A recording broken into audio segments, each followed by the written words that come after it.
আপনি বলতেছেন জামায়াত লাগছে আলিয়া মাদ্রাসার মধ্যে আলিয়া শেষ, জামায়াত লাগছে ইত্তেহাদুল উম্মার মধ্যে সেটাও শেষ, জামায়াত লাগছে বিএনপির মধ্যে বিএনপি শেষ, জামায়াতের বিষ যেখানে লাগবে সেটা ধ্বংস হয়ে যাবে।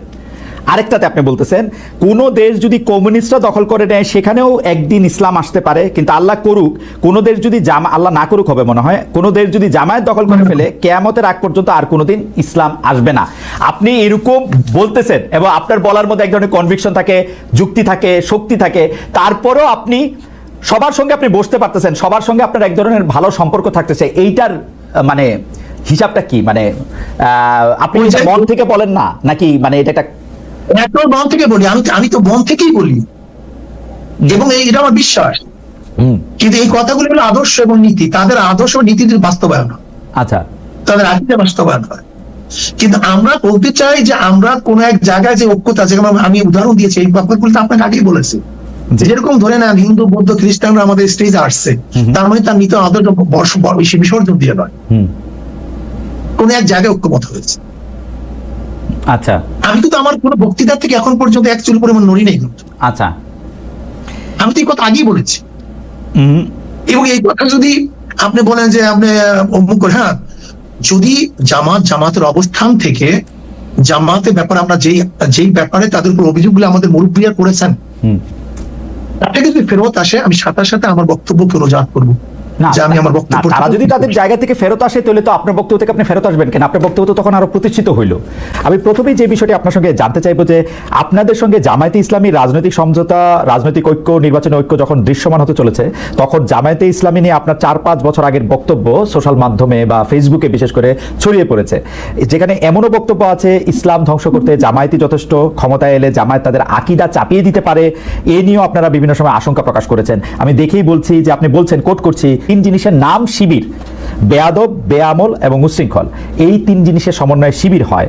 এখন সমঝোতার স্বার্থে আপনারা এই ধরনের পুরনো বক্তব্যগুলিকে প্রত্যাহার করে নেবেন? আসলে জামায়াতে ইসলামের সাথে আপনাদের রাজনীতিটা কোন সুতায় গাঁথা হচ্ছে?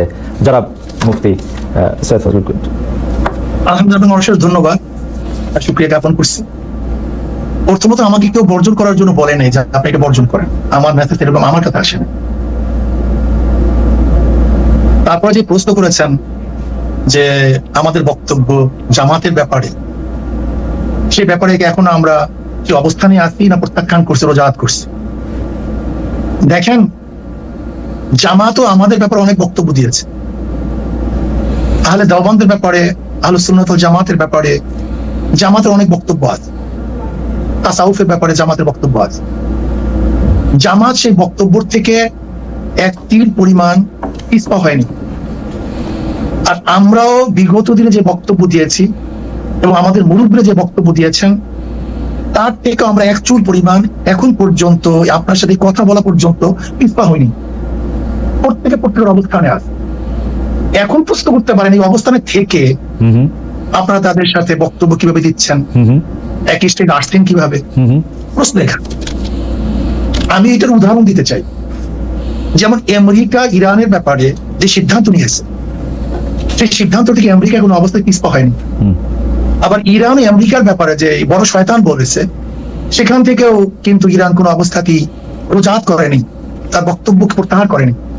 কিন্তু তারপর কোনো এক কারণে কিন্তু তাদের মধ্যে একটা সমঝোতা হয়েছে, যুদ্ধ বিরতি চুক্তি হয়েছে। ঠিক আমরাও মনে করি প্রত্যেকের অবস্থানে থেকে কোন এক বিষয়ের উপরে আমরা ঐক্যমত হতে পারি। ওকে, ধরে নেন আমরা 28 তারিখে যে সম্মেলন করেছি, সেখানে হিন্দু আসছে, বৌদ্ধ আসছে, খ্রিস্টান আসছে। তার মানে এই নয় যে খ্রিস্টান, বৌদ্ধ, হিন্দুরা তাদের আদর্শ বিসর্জন দিয়ে ইসলাম কবুল করে আমাদের মাঝে আসছে। ব্যাপারটা এরকম না, বরং এই বিষয়ের উপরে ঐক্যমত, সেই বিষয়ের উপরে তারা ঐক্যমত পোষণ করার জন্য এসেছে। ওকে, ঠিক আমরাও মনে করি জামাত আমাদের ব্যাপারে যে আকীদা বা বিশ্বাস রাখে, যে বক্তব্য তাদের আছে, আমরাও জামাতের ব্যাপারে যে বক্তব্য দিয়েছে এবং যে আকীদা বিশ্বাস রাখি, সে প্রত্যেকের অবস্থানে আছে। ওকে, বাকি আগামী বাংলাদেশকে গড়ার জন্য, জাতিকে বাঁচাবার জন্য, ইসলাম দেশ মানবতা রক্ষার জন্য আমরা শুধু জামাত না, আমাদের ঘোষণা ছিল ইসলাম দেশ মানবতা। এই মূল 3 ভিত্তিতে যদি বামপন্থীরাও কেউ জোট করে, অ্যালায়েন্স করে, নির্বাচনের সমঝোতা করে, আমরা তাদের সাথে করতে রাজি। ওকে, এই মামলায় জামাত নেতা এটিএম আজহারুল ইসলাম খালাস পাওয়ার পর আপনি একটি সংবাদ সম্মেলনে বলেছেন, জামায়াতে ইসলামী বা তার কোনো নেতাকর্মীর মাধ্যমে কেউ ক্ষতিগ্রস্ত হয়ে থাকলে তার কাছে নিঃশর্ত ক্ষমা চাই। এই ক্ষমা প্রার্থনায় কি ৭১ মুক্তিযুদ্ধের সময়টাও আছে কিনা সেটা সেদিন আপনি স্পষ্ট করেননি, আজকে এটা স্পষ্ট করবেন? মানে আপনি, অনেকেই প্রশ্ন করছেন যে জামায়াতের মাননীয় আমির ক্ষমা কিসের জন্য চাইলেন, মানে ৪৭-এর পর থেকে শুরু করে আজকে পর্যন্ত, শুধু ৭১ না, ৪৭-এর পর থেকে শুরু করে আজকে পর্যন্ত আমাদের দ্বারা যত মানুষ যত জায়গায় কষ্ট পেয়েছে, কেউ যদি ক্ষতিগ্রস্ত হয়ে থাকে, সেই মানুষগুলো তাদের সকলের কাছে আমি বিনা শর্তে ক্ষমা চেয়েছি। কেন ক্ষমা চেয়েছি? আমরা মানুষ, ইন্ডিভিজুয়াল মানুষ যেমন ভুল করতে পারে, মানুষের সমষ্টি একটা দলেরও বিভিন্ন ভুল সিদ্ধান্ত থাকতে পারে। কোনটা ভুল কোনটা সঠিক ইতিহাস এটা নির্ধারণ করবে। আজকে যেটাকে ভুল বলা হচ্ছে, কালকে এটাই হয়তো সবচেয়ে বড় সঠিক হিসাবে প্রমাণিত হবে। আর ইতিহাসের পালাবদলে রাজনীতিতে সবাই জিতে না, কেউ জিতে কেউ হারে।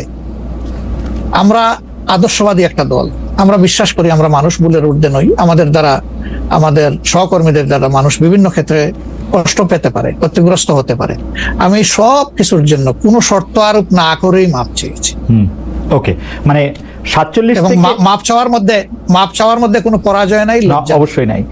৪৭ থেকে আজ পর্যন্ত যে কোনো কিছুর জন্য মানুষ আপনাদের কাছ থেকে যদি কোনো ধরনের আঘাত পেয়ে থাকে, তার জন্য আপনি দুঃখ প্রকাশ করেছেন বা ক্ষমা চেয়েছেন। এর ভিতরে সব ঢুকে গেছে, কোনো কিছু বাদ নাই। ওকে, এভরিথিং ইনক্লুডেড। আচ্ছা, এবং এটা আনকন্ডিশনাল, মানে অ্যাপোলজি দিয়ে আনকন্ডিশনাল পার্ডন সিক করেছে। এইটা কি ডক্টর শফিকুর রহমান, আমি আসলে যেহেতু আপনার সঙ্গে আমার মানে নানা সময় কথা বলার সৌভাগ্য হয়েছে, মানে পর্দার বাইরে পর্দার ভিতরে, সেটা আমি জানি বলেই আমি আমার প্রশ্নটা করছি যে আপনি যে ৭১টাকে এই ৪৭ থেকে আজ পর্যন্ত একসাথে বললেন, এর কি কোনো বিশেষ কারণ আছে নাকি? মানে না না না না না না, কোনো বিশেষ কারণ নাই। আমার মানবিক মূল্যবোধের জায়গা এবং আমার দায়িত্বের জায়গা থেকে বলেছি, অনুভূতির জায়গা থেকে। এই জন্য আপনার স্মরণ থাকার কথা, ৫ তারিখ রাত্রেই আমরা ঘোষণা করেছি যে ব্যক্তিগতভাবে আমরা কারো উপর থেকে কোনো প্রতিশোধ নেব না, এবং আমরা নেইনি। আমাদের ২-১টা ব্যতিক্রম ঘটনা ঘটেছে, আমরা তাদেরকে শাস্তি দিয়েছি, আমরা ছাড় দেই নাই কাউ। আমাদের এই ঘটনাগুলো র্যান্ডম না, ব্যাপক না, ২-১টা বিচ্ছিন্ন ঘটনা, আমরা কাউকে ছাড় দেই। আমরা যেহেতু আপনার সময় কম, আমরা দ্রুত একটা বিষয় থেকে আরেকটা বিষয়ে যেতে হচ্ছে। সম্প্রতি আপনি একটি ভাষণে বলেছেন, আমি এখানে ছোট্ট একটু অ্যাড করতে চাই। এই যে মব, যেটাকে এখন মব বলা হচ্ছে, এর চাইতে কিন্তু আরো নিকৃষ্ট মব কিন্তু গত ১৫.৫ বছর মানুষ প্রত্যক্ষ করেছে। ইভেন আপনাদের সাংবাদিকদের সাথে হয়েছে, আরো অনেকের সাথে, পলিটিশিয়ানদের সাথে তো এগুলো কোনো ডাল ভাত, কোনো ব্যাপারই ছিল না। সিভিল সোসাইটির মানুষের সাথে, শিক্ষকদের সাথে, কিন্তু ওইগুলা দিয়ে আমরা এটাকে জাস্টিফাই করতে চাই। হয়েছে বলেই আমরা সবাই মিলেই কিন্তু এগুলি প্রতিরোধ করেছি, প্রতিবাদ করেছি। আসলে যে যার জায়গা থেকে প্রচন্ড ভাবে প্রতিবাদ করেছে।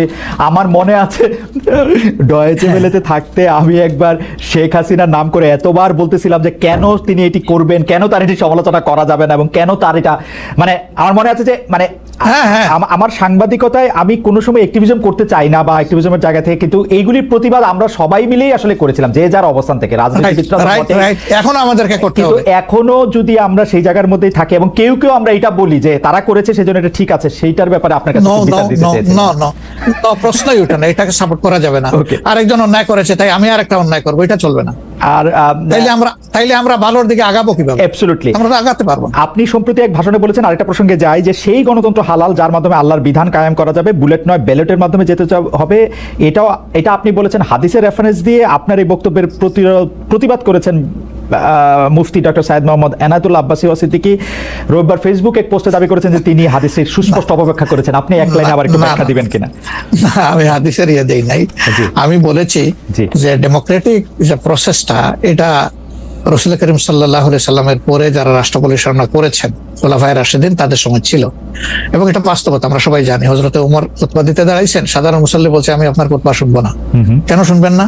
ওই যে আমরা কোষাগার থেকে কাপড় পাইলাম, আমার কাপড়ে লম্বা জামা হইলো না, আপনারটাই লম্বা জামা হইলো কেমনে? এই তো সেম কাপড় দেখতেছি। তখন তিনি তার ছেলে আব্দুল্লাহ ইবনে ওমরকে বলেছিলেন, বাবা তুমি এবার জবাব দাও। তিনি দাঁড়াইয়া বললেন যে দেখেন বাবা তো রাষ্ট্রের দায়িত্বশীল, তার সাথে বিভিন্ন বিদেশি প্রতিনিধি দল আসে, রাষ্ট্রের সম্মানে আমি বাবাকে বলেছিলাম যে বাবা আমাদের পোশাক 2 টুকরা করে কাটার দরকার নাই, আপনি অনুমতি দিলে আমি কোষাগারকে রিকোয়েস্ট করতে চাই যে আমাদের 2 পিস না কেটে দিয়ে দেওয়ার জন্য, সেটা দিয়ে আপনি জামা বানান। তো আমার বাবা এবং আমার 2 পিস মিলে উনার 1 পিস হয়েছে এবং তাই উনার জামা লম্বা। তো লোকটা বসে আল্লাহ শুকরিয়া আদায় করে বললেন যে খলিফাতুল মুসলিমিন, এবার আপনি আপনার খুতবা দেন, আমি শুনবো, মন ভরে শুনবো। তো এই দেখেন, এটাই তো বিউটি অফ ডেমোক্রেসি। ওই যে আপনি ফ্রিডম অফ এক্সপ্রেশন বললেন, এর চাইতে ভালো ফ্রিডম অফ এক্সপ্রেশন কোথায় পাবেন আপনি? আমি বলেছি যে না, গণতন্ত্র হচ্ছে এটা কোনো ইজম না, এটা আপনি নিজেও জানেন। গণতন্ত্র কোনো মতবাদ না, it's a way to establish your ism. আপনি যেটা চয়েস করেন, এটা ক্যাপিটালিজম হইতে পারে, সোশ্যালিজম হইতে পারে, কমিউনিজম হইতে পারে, এরকম যেটাই হোক সেটা আপনি করবেন। কিন্তু এটা একটা ওয়ে, এই বাহনের উপরে আপনি চড়ে যাবেন। সেটা যদি আল্লাহর দিন কায়েমের উদ্দেশ্যে হয়, তাহলে অবশ্যই এটা মুসলমানদের জন্য হারাম হওয়ার কথা না। এখন আমার কথার সাথে তো ডিফার করতেই পারেন, উনি একজন লার্নেড মানুষ, আমি তাকে রেসপেক্ট করি এবং কারো ডিফারেন্সটাকেও আমি রেসপেক্ট করি, কারণ এটা না হলে তো আপনার ফ্রিডম অফ এক্সপ্রেশন থাকবে না এবং মাল্টিকালচারাল সোসাইটিও বিল্ড আপ করা সম্ভব হবে না। আচ্ছা, অ্যাবসলিউটলি ফাইন। আচ্ছা, আপনি শুক্রবার একটা দলীয় কর্মসূচিতে বলছেন যে দিন কায়েমের চেষ্টা বা প্রচেষ্টা ঐচ্ছিক নয়, মুমিনের উপর ফরজ। আরবার আপনাদের দীর্ঘদিনের একটা স্লোগান হচ্ছে এরকম, আল্লাহর আইন চাই। এখন একটি নতুন প্রচারণা, মানে অনেক দলকেই ক্ষমতায় দেখা যায়, মানে জামাত ইসলামের একটা নতুন প্রচারণা এরকম যে অনেক দলকে ক্ষমতায় দেখা হয়েছে, জামাতকে একটিবার সুযোগ দেওয়া হোক, আপনারা যদি নির্বাচনে জিতে ক্ষমতায় যেতে পারেন তাহলে কি বর্তমান ব্যবস্থা পাল্টে কোরআন সুন্নাহ ভিত্তিক শাসন বা শরিয়া ব্যবস্থা চালু করবেন? আসলে দেখেন, কোরআন সুন্নাহ ভিত্তিক মানে অনুশাসন যেটা, এটার ব্যাপারে সমাজের পারসেপশনের ভিন্নতা আছে। আমাদের বাংলাদেশের যে সংবিধান আছে, এই সংবিধানের অনেকগুলা আর্টিকেল, অনেকগুলা ধারা উপধারা কোরআনের সেন্সের সাথে পুরোপুরি মিলে যায়, এটার সাথে কোনো ডিফারেন্স নাই। আবার কিছু কিছু ধারা আছে সেখানে কনফ্লিক্ট, কন্ট্রাডিকশন আছে।